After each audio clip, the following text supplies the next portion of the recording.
जय हिंद दोस्तों। आज हम लोग बात करने वाले हैं एसएससी जीडी 2025 के जो एग्जाम चल रहे हैं उसमें किस टाइप के क्वेश्चंस पूछे जा रहे हैं और कौन सा सेक्शंस का लेवल क्या चल रहा है। तो अभी जिन बच्चों का एग्जाम्स रह गया है भाई वो इस वीडियो को जरूर देख कर जाएं, क्योंकि यहाँ से उन्हें आइडिया लगेगा कि किस किस टाइप के क्वेश्चंस पढ़े जा रहे हैं। भाई पॉलिटी से क्वेश्चंस कितने पूछे जा रहे हैं और आप पढ़ के जा रहे हो हिस्ट्री, तो ये कर देगा एग्जाम्स को गड़बड़। ठीक है, तो अगर मैं आपसे बात करूं सबसे पहले मैथ के बारे में, तो मैथ में जो क्वेश्चंस हैं वो आपके 20 क्वेश्चंस हैं और यहां पर जो मैथ का लेवल है वो भाई पहले जैसा लेवल था ना, इजी, वही लेवल चल रहा है।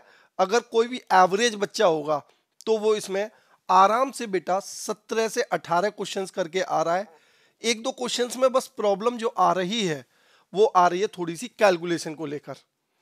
ठीक है, तो अगर किसी क्वेश्चन में कैलकुलेशन में आप फंस रहे हो तो भाई उसे स्किप कर देना। एग्जामिनर खुद चाहता है कि आपका टाइम वेस्ट हो उस क्वेश्चन पर। ठीक है, 1 घंटे का ही टाइम है ना आपके पास, तो भाई अगर आप किसी लंबी कैलकुलेशन में फंस रहे हो तो उस क्वेश्चन को छोड़ देना। अगर 17-18 क्वेश्चंस आपके बन रहे हैं तो डेफिनेटली बहुत अच्छा स्कोर कर रहे हो आप। ठीक है भाई, अगर मैं बात करूं रीजनिंग की, तो रीजनिंग का लेवल इजी आ रहा है। रीजनिंग का जो लेवल है वो बहुत इजी आ रहा है और एक एवरेज बच्चा भी 20 क्वेश्चंस में से 19 क्वेश्चंस के आसपास सही कर रहा है। एक आध क्वेश्चन जो होता है ना वो आपका सिटिंग अरेंजमेंट से फंस रहा है। सिटिंग अरेंजमेंट की मैं बात करूं तो वो टाइम टेकिंग है, तो अगर आपसे जल्दी बन जाए तो ठीक है, अगर नहीं बन पा रहा है भाई तो उसे छोड़ दो। बाकी कोडिंग डिकोडिंग से जो क्वेश्चंस आ रहे हैं वो काफी इजी आ रहे हैं। पजल्स वगैरह के जो होते हैं ना, सीरीज वगैरह के, वो सारे के सारे क्वेश्चंस बहुत ही इजी हैं। तो रीजनिंग अब आपको पढ़ने की जरूरत नहीं है, प्रैक्टिस मत करो, रीजनिंग जितना पढ़ चुके हो वहीं पर छोड़ दो। दूसरा, अगर मैं हिंदी की बात करूं तो हिंदी भी भाई बहुत ही मॉडरेट लेवल की आ रही है। मैं ये कहूँगा एक अगर कोई बच्चा थोड़ा सा हिंदी भी पढ़ के गया होगा तो वो 20 में से 20 क्वेश्चन कर रहा होगा। हिंदी का लेवल बहुत डाउन है। अगर मैं पहले के मुकाबले बात करूं तो हिंदी का जो पैटर्न है वो लो कर दिया गया है और यहाँ पर आपके पर्यायवाची, बर्तनी वगैरह ये नॉर्मल नॉर्मल से क्वेश्चन है जो आपने पढ़ रखे हैं, तो हिंदी को भी रिवाइज में मत डालना। अब बात करें हम लोग यहाँ पर थोड़ी सी करंट के बारे में और जीएस के बारे में, तो इसका लेवल भाई थोड़ा सा बढ़ गया है। अब जैसे कि आपको पता ही है ना कि भाई हिस्ट्री से इतने ज़्यादा क्वेश्चंस पूछे ही नहीं जाते, किसी भी एग्जाम्स में नहीं पूछे जा रहे, तो यहाँ पर भी हिस्ट्री से ज़्यादा क्वेश्चन नहीं पूछे जा रहे। आपसे 1 या 2, ज़्यादा से ज़्यादा होगा तो 3, वैसे तो 2 ही लास्ट चल रहा है सारी 6 शिफ्टों में। और इसी तरीके से अगर आप ज्योग्राफी की बात करेंगे तो 1 से 2 क्वेश्चन पूछे जा रहे हैं।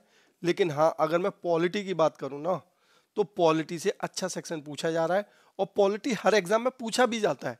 आप कोई भी एग्जाम उठा लीजिए, यूपी पुलिस, रेलवे या एसएससी जीडी, यूपी पॉलिटी आपका पूछा ही जाता है। तो अगर मैं बात करूं पॉलिटी से आपके 6 से 7 क्वेश्चंस आ रहे हैं। अब यहाँ पे ज़्यादा डिटेल में बात नहीं कर रहा है वो कि पॉलिटी में बहुत ज़्यादा डीपली जाना है, वो नॉर्मल्स ऊपर ऊपर से आर्टिकल्स पूछ रहा है। आपको आर्टिकल्स याद करने हैं। आर्टिकल्स भी देखो आपको पता होगा, संसद वाले जो आर्टिकल्स होते हैं, राष्ट्रपति का, क्षमा का, उपराष्ट्रपति का, प्रधानमंत्री का, और जो फंडामेंटल है राइट्स हैं, शुरुआत में सारे पढ़ लो।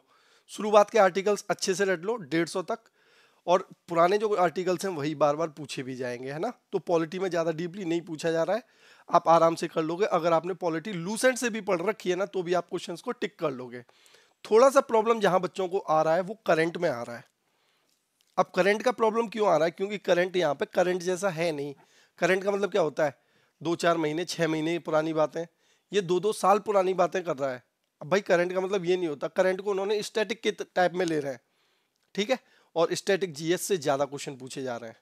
करंट से भी आपसे 3 से 4 क्वेश्चन पूछे जा रहे हैं। स्टैटिक जीएस में देखो आपको पता ही है क्या क्या पूछा जाता है। नृत्य पूछे जाते हैं, पुस्तकें पूछी जाती हैं, जो मंदिर हैं वो पूछे जाते हैं ना। तो ये चीज़ों को देख लो डिटेल में। मैं आपसे कहूँ तो अगर करंट के लिए, स्टैटिक के लिए आप इस समय लूसेंट पढ़ो। लूसेंट का विविध वाला जो पार्ट होता है ना वो सब पढ़ के चले जाओ। लूसेंट आप इस समय जितना पढ़ लोगे उतना स्टैटिक जीएस आपका फंस जाएगा, और ज़्यादा टेंशन वाली बात नहीं है। अगर एवरेज वाली बात करूँ तो हर बच्चा मैक्सिमम 14-15 क्वेश्चन ही कर पा रहा है। यहाँ पर क्वेश्चंस का लेवल थोड़ा हाई चल रहा है। तो अगर ओवरऑल बात करें तो रीजनिंग, हिंदी इजी कर दिया गया है, थोड़ा सा मैथ को कैलकुलेटिव किया गया है, और जीएस तो आपका थोड़ा सा पहले की अपेक्षा जीएस वैसे भी होता भी टफ ही है, इस बार थोड़ा सा करंट को लेकर थोड़ा टफ और हो गया है। ठीक है, तो मैं आगे भी वीडियो बनाता रहूंगा। अब जो आज और कल एग्जाम होंगे उनके बारे में भी डिटेल में बात करेंगे। तो यहां से अगर आपको कोई बेनिफिट मिलता है तो प्लीज कमेंट में बताइएगा। जय हिंद।